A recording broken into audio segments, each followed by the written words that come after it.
And a very good afternoon, everyone. Welcome to Issues and Attitudes. Welcome to 2019. My name is Jeff Owens, interim manager at WEIU TV and Radio. My co-host is Annalicia Haynes. Welcome back, everyone. And to start off the new year, we're starting with Charleston Mayor, Dr. Brandon Combs.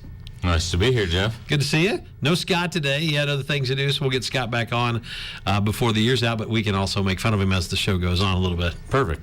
So let's talk a little bit about as we I know we're heading into 2019. We always like to talk to the city leaders, and we talked to Dr. Glassman right before we went to break. But when you think about 2018, talk about the 2018 good stuff that you think about when you think about the city of Charleston and all that EIU and everything in between.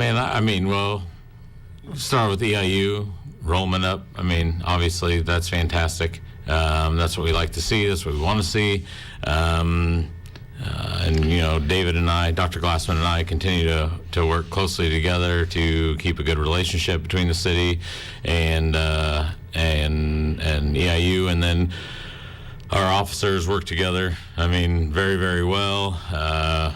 Things were, really safe last semester. It's all around. Last semester was just a great semester for a start of 2018, or for the end of 2018.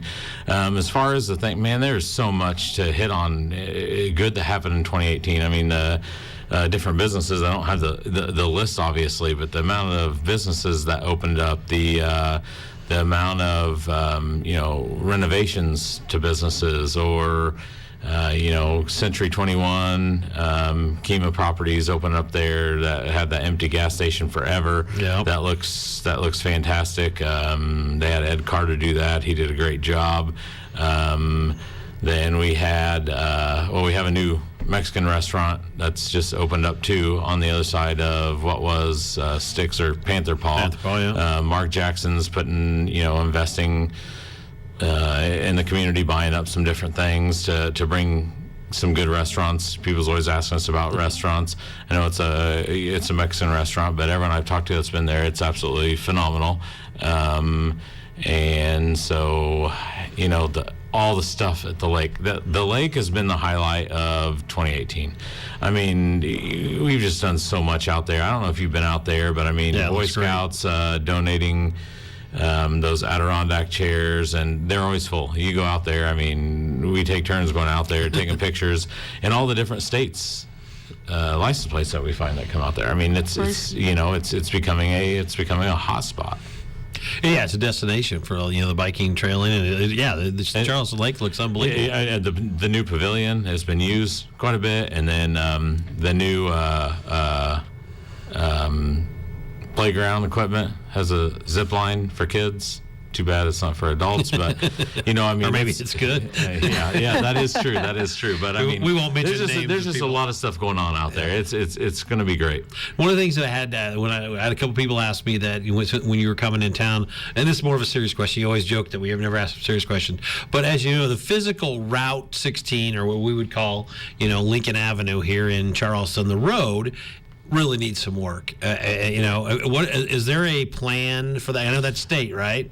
I've already signed off on all the paperwork. IDOT signed off on all the paperwork, and in 2019 you are going to see Lincoln redone. That's awesome, because I think that's one of the things that when you come into the city, you see some of this new stuff, but that road. We've been harping forever. I even say I can't drive down Lincoln and drink my cup of coffee because it's going to spill all over me. Last time they did that was '99, so you're looking at 20 years, and once we get that done, that's fantastic. And beautifying Lincoln is changing Lincoln is something that we're hitting on big time. We have new business incentives for businesses along Lincoln to, they can get different tax abatements and incentives for beautifying their facade and things like that. So we're really working hard on getting that changed.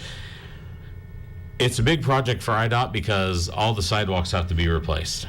They all have to be ADA, American Disability Act. They all have to be ADA, so they're going to have to buy ground. For those of you that live in Charleston that have already seen surveyors for the last 6 to 8 months out there, all of it's going. We're buying new traffic lights with mast arms. Certain streets are going to have LED lights, like we were just talking the other day about LED lights, and then the ones by like 4th Street and stuff by Eastern, putting the Panther on each side of it, you know. So the city is going to be putting in some money as well. Maybe we have some grants and stuff, but we're not just resurfacing and new sidewalks. We're looking at new street lights and everything. The street lights it's a big chunk, so it's going to be done slowly, but the intersections are all going to have the new mast arms and poles. So from what point to what point is this going to be? What point of Lincoln to, expand all the way through Charleston or not? I guess. Yeah. It's going to be. Oh, yeah, it's going to be all the way through Charleston, and I believe. Don't quote me on this, because you're on I've air. read so many paper on this, but I mean, it's going to even be coming into town. It might be on from one side of the Twin Bridges all the way through until down by Walmart, I would say. Like I said, don't quote me on that because things can change. Right. But it just felt good. That's expensive. Just felt good to finally see. That's awesome. That it's getting done, because I've been mayor almost 4 years now. I've been on council for 6, Right. and that's something people's been complaining to me about, and I've been complaining about.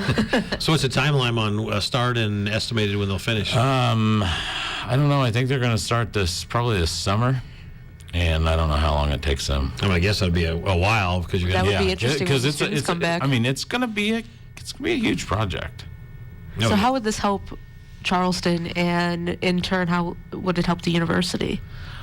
Just like he said, you drive into Charleston and you see all these bumps. I mean, you hit all these bumps, and and I have people from out of town. I had some friends that I graduated high school with that don't live here, and they come into town, and we all got together this summer, and one of them's first question was, "Man, as mayor, can't you do something about that?" We'd love to, but that's a state right away. We can't do anything. So now with this nice, we're going to have a new street and whatnot. What about the businesses, though? I know you mentioned incentives and trying to help them kind of make the fronts of the shops look nice, but are you going to put more businesses back on Lincoln? Because there's some empty spaces, too.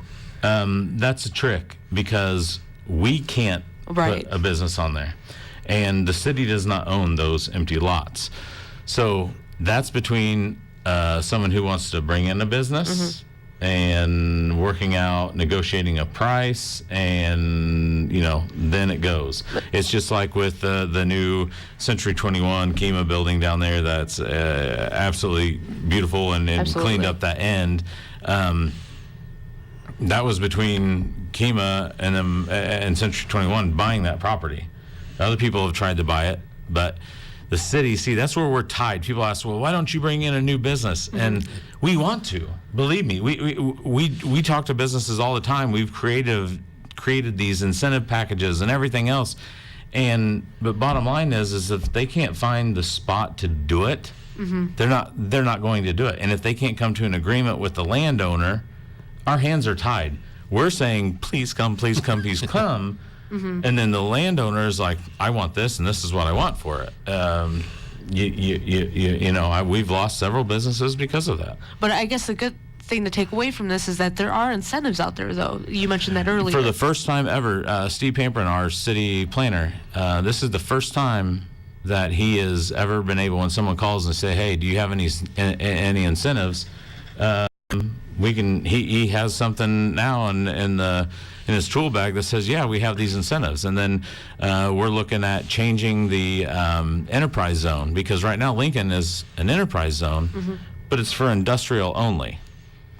To me, I've been saying this when I was on Chamber of Commerce with you. Why is this an enterprise zone? So I know Angela Griffith and Steve Pamperin and people, others from Matt Toon, and them have been really working on this, because this is a big deal. And I believe it was like a $12 or $1,700 page document that they went through to get this. And hopefully the state warrants that, because that would help Lincoln big time. You talked about new businesses, and there has been an abundance of new business coming in. There's the Sweet Teas, the place right here on 9th Street on the corner. I'm having the Brainerd. Oh, Flynn's Dip Flynn's and Fry. Dip Yeah, and that's Fry. Some businesses like boutiques downtown. Yeah, True yeah. Blood just opened a new one in the old Start to Finish, right next to Jimmy John's. We got things. Even the square is still developing. Yeah. I mean, Ryan Strange is going to be putting in, that meat market up there. We have Plush. I mean, we have several different antique places. The square is becoming more lively, and it was amazing. The last 6 years going to Christmas on the Square, Christmas in the heart of Charleston, it was packed. It was literally. That must be a good feeling. It was a Yeah. great feeling. We're sitting around, thinking, this is awesome. More people are getting involved, and it was just, I don't know. I've just seen a lot of change and a lot of people coming together. Not everyone likes change, and it's tough. But once the change gets rolling, people they latch on and they like it, and then they want to become a part of the movement of the Right. of the change. That's well said. We're talking to Dr. Brandon Combs today on Issues and Attitudes. Brandon, as you talk about 19 now, the year 2019, what other things will the city be doing to continue to make Charleston look better? City projects, street projects. What kinds of things will you be doing? Well, we just had our city retreat where we do 5-year planning, and I will say that it is amazing how we sit down with all the department heads and everything, and we look 5 years out, and then next year we look another 5 years out, and so we see what we accomplished in the years past, and then what needs to keep going. So we have major sidewalks going on. I'd say by the end of this year, end of next year, almost all of our what was considered red, the really bad sidewalks, they should be finished and done. That's humongous. I can't remember how many miles of sidewalk we have been doing. We did this program called Worst to First. So the worst ones we're getting done first, and then we're going to go to the other ones. And the amount of calls and emails that I get from people just by fixing the sidewalks. We have different things going on at the wastewater treatment plant. We're looking into the solar power stuff. Obviously, we continued the developmental. If you want to build a new house, waiving all the fees for that, which I know that's helped in the past. Oh my goodness gracious! I had such a long list of things that we were going to do. We just did make some liquor changes of things that we discussed at there. Our main focus has been to stay financially stable and to become more business friendly, and want to help people attract. And of course, there's ongoing stuff at the lake. If I had the pictures of what's getting ready to happen and come to the lake, still, it's just amazing. So, focus on the lake for recreation. Some parks, and then we have business, and then we have just some changes that it's making it easier to do business in Charleston. I saw you were on the liquor license thing. You changed the Class D, it goes away, and everything will be a Class C. Yeah. What does that mean to the regular person out there on 10th Street? So basically, there is a lot of, as mayor, liquor becomes a little bit of a headache. Okay, and we have a very complex liquor rules, and basically I wanted to simplify them. And people come in all the time and they want Class C licenses, and for whatever reason, one hasn't been made in I don't even know how many years. And Class D licenses, you have to report food and you have to report alcohol sales, and then that in turns come back to our city clerk, who every month has to look through all that stuff and go through it. And here, she has other things on her plate that she could be doing besides doing this. And what this allows is it actually allows more options for a Class D person that's now a Class C to be able to offer different food ideas or different. So it's basically like you could go in there with your family. And technically, it's a bar setting, but they serve awesome food. And you want to go in there with your friends, and it's 10 o'clock, and you want to go to the food area and order food, you can. Before, you could only do that in like a Class D. So you have someone that's younger that wants to go in with their parents or with their friends or whatever, but they're not old enough to get into a class, that is, or the establishment. They can actually go in there according to city code. A lot of people don't realize that. Up until a certain time, usually, right? And eat, yes. Yeah. As long as they're eating. Now, if they get caught drinking or other things like that, obviously that's going to be on them, or it's going to be on the bar owner. But it just opens up, once again, it's a more business friendly thing, because I get asked all the time about Class C's and the headache that the Class D's were causing. I just wanted to simplify it and streamline it. Keep it simple. Stupid. Yeah, there you go. Yeah. I get it. I'll let you say it. I don't know the kids. So I don't know if this question pertains to this, but I've heard people on campus say, well, okay, I don't even know if this is the right question to ask now. I'm sorry. So like in Champaign, people can be 19 and go into bars and eat or do whatever. Is that kind of what this does, or does that make sense? It's really, really tricky, but and again, I'm sorry. In a way, yes. It's just like they can go into bars that have food. I think would help, right? Yeah. They gotta be. They gotta be up there eating. Yeah. But I mean, if let's say there is a band playing at Joe's Crab Shack here in Charleston, and they have a Class C license, and they don't serve food, well, they're not going to get in there. But if there's a band playing there, and I'm hoping that I'm getting this right, Rachel, our city attorney, because I went through this over and over and over with her, and they want to go in there and eat, and while they're eating, be able to listen to the band and stuff. They can't be served alcohol. Now their friends can, right? Because they're going to be carted at the table. But yeah, it just opens it up to where we're not changing drinking age, no, and we're not saying, the entry age is 19. That's just city code that they can go into these places and eat. It's kind of like Ike's. So, and I don't want to single out one individual bar, but Ike's has phenomenal food, and I go in there, me and my wife will go in there and eat and take our kids and stuff like that, but they have a dining area there, so that makes it okay for them to do that. And now it takes a lot of the Class D license, instead of having to have things separated a certain way and all this, they can do that too. It simplifies it. It makes sense. Yeah, it's just a simplification of this. So is there a time cutoff to do that, just until they stop serving food? Because I know Ike's stopped serving food at 8 or something. Yes, and see, that's the thing. Once the food is stopped, they have to go. They have to go. Okay, so this is not entry age, changing the entry age. No, it's not changing the entry age. It's food. It's food. That's what if they're serving food, that's fine. They stop serving food. The under 21s would have to leave. Have to go. Well, that was a good 5 minutes. There you go. No, Take it's it better away, we got Jess. it right, because we don't want 25 calls to Brandon's office today. Yeah, now, you exactly. also at the last meeting, the IPA, the block program, you guys are going to continue to be in the lottery to get a grant. I was trying to read the writing in the Daily Eastern News today. There's there you about go. Exactly what it that was meant. actually just paperwork that you said, wasn't it? Just to fill out the It's application. a lottery. Yeah, it's a lottery. So we fill out, for this, and to be able, and hopefully we get it, to be able to do some solar work here in Charleston. It's nice. Where are we at in the election cycle right now for the city of Charleston? This is one of the things I can never keep track of, all the different towns. And I believe it's April. There'll be 2 council members coming up. Okay.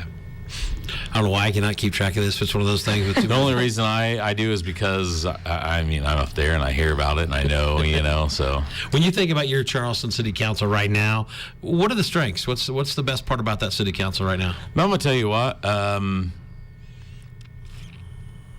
They're open to change. We're very proactive and aggressive. Now, we got a lot of different different. What makes it amazing is the different types of personalities. So when I took over as mayor, at first I didn't know what the heck I was doing. I mean, Scott, I've said this before, Scott's taken me under his wing, and I was reaching out to past mayors and this and that. And then finally you get the grasp of it. And I think they see my enthusiasm for wanting to see some changes in Charleston. For the best, people ask me, well, why are you wanting to do this? And well, why are you wanting to do this? Well, I have a business here. I love EIU. I have 3 children that go to school here. I mean, this is my hometown. I don't plan on going anywhere. So anything that I do, I feel like it's for the betterment of Charleston. And the council, we work so well together. I mean, we really do. And with the different personalities, I can say, hey, what about this? And then I'll get different questions from each one of them to really round off and come up with an awesome solution for something or the way to go about it. I mean, it's just like changing the licenses. We had an awesome discussion about it. Everyone had their own 2 cents. We all thought it was a great idea, but we all had different questions for when the lawyers were there talking to us about it. We're just very strong. I don't see an area right now that this council that we have is weak. I mean, I feel it's a pleasure and a privilege to work with these guys. Now, you own a business here in Charleston. That I do. You are teaching a class at Eastern. That I am. And you are the mayor of Charleston, Illinois. Yes. You have 3 children and a wife. Yes. Next question. How do you plan and prioritize your daily schedule, my friend? Well, first off, happy 13th anniversary today to my lovely and beautiful wife, so Ashley. She is the love of my life, and you want to know how I do it? Her. Great answer, by the way. Even if it's a lie. No, it's not a lie. That woman. I mean, there's sometimes where she is like a single mother, and Sherry, the office manager at the chiropractic office, they keep me on loop. I mean, her and Ashley, and then Peggy at the front desk at City Hall. So women. If it wasn't for women, this man would be, I mean, they are fantastic about putting my schedule in my phone.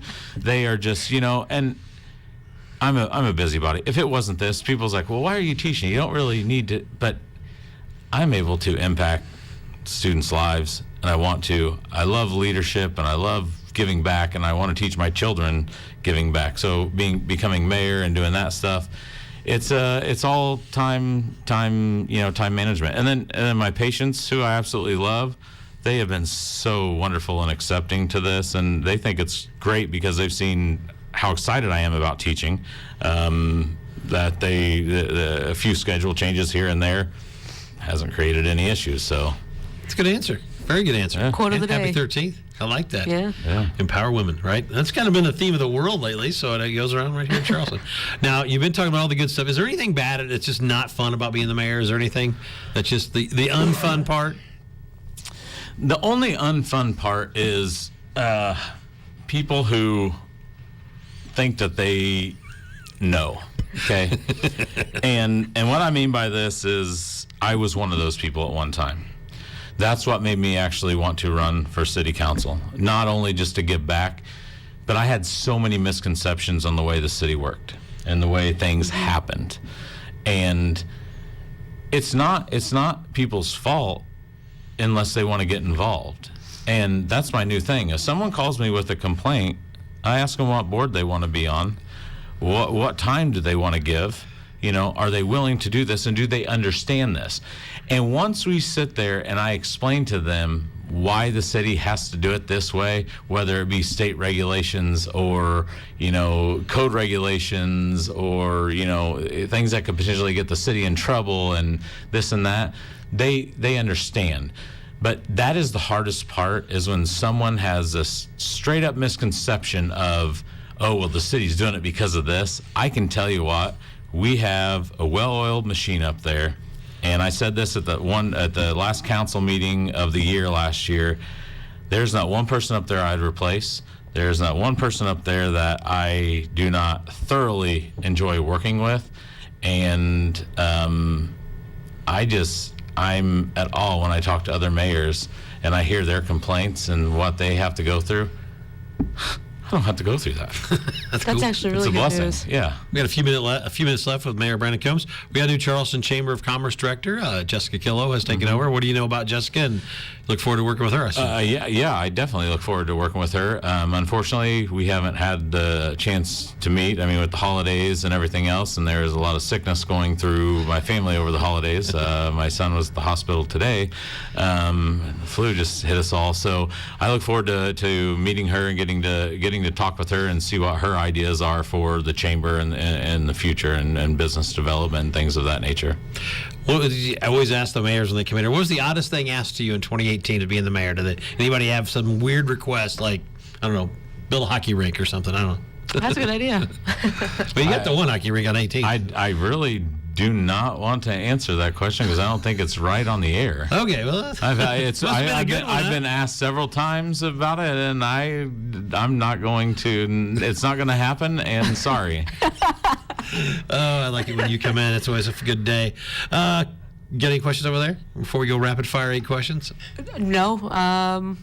Other than I'm sure it's going to be a really good year with the bike trails. Actually, a quick update on that. I don't know if you know anything because I know that that's progressing and Yeah. 2019 should be a big thing to get the bike trail paved too between Matthew and Charleston. That's exciting. I really wish Scott was here. He knew all about that. That's going to be all. So. Yeah. That's going to be great.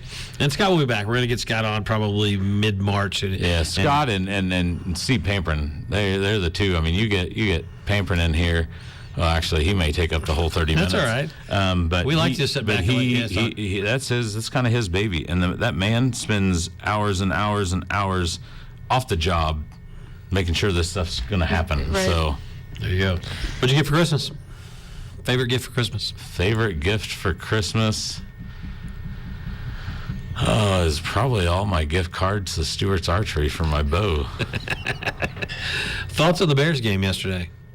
There are no thoughts. Don't bring that up. Just asking you. I'm kidding. a Bears fan. And That's what I mean. So there's no. I'm looking for the Cardinals. That's it. Who inspired you the most to make you who you are? My mother. Good answer. Do you ever take time and sit back and have time to reserve for reflection about, as you move forward for being the mayor of Charleston? Yeah, I do. Avid hunter, sit back in the deer stand, quiet. I do. My wife makes me, take some time to myself. She's very good at saying you need some Brandon time, and you sit back. You have to. I'm an early riser. Usually 4 a.m. Sometimes it's 3:30, and that's why you and Dr. Glassman get well. And a lot of times it's reflecting, writing, setting goals, trying to figure out where you want to go next. Ever get nervous speaking in front of people? I used to, not anymore. There you go. Scott Smith isn't here today, so if Scott Smith was here today, what would you say about him? Me? Yeah. Tell you what, if I ever had a huge business, and I was telling someone this the other day, and I needed someone to run my finances and run my company, I would pick Scott Smith. That is a nice answer. Brandon, happy 2019. Happy New Year. Great. Thanks for coming in today. Thanks for having me. This is Hit Mix at 8.9 WEIU, and your 13.